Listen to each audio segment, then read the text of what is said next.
Here in this chapter, we can see some marks of a true prophet of God. The first mark I can see here is that the prophet is not the originator of the message. He is not someone that sits down and then think a little bit and say, well, today this will be God's message. No. He receives that message through revelation. God reveals something that is unknown to the prophet. And then the second point is that prophet is allowed to speak and to transmit that message in his own language.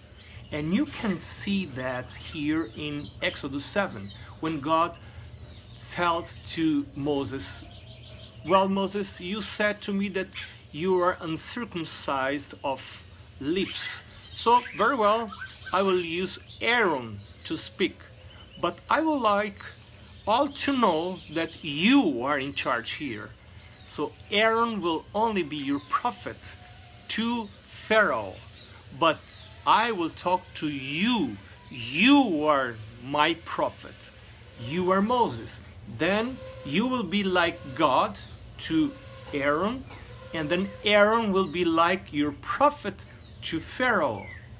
It's very interesting, because God does not take the lips of someone and move those lips. No, God allows the prophet to use his own brain, his own way of expressing something. God keeps the freedom of thought, and that's marvelous, because these marks we can see in the writings of the prophets. May the Lord bless you to consider that very important point, that prophets, true God's prophets, are not the originators of messages. They are only supposed to convey what they received from God, from above. And if we reject a message coming from a true God's prophet, we are not rejecting the prophet. We are rejecting God himself, who is the originator. May we consider and regard his prophets and believe his prophets is the Bible reading plan we are following during all this series. Let's believe his prophets and let us regard his prophets. God bless you today.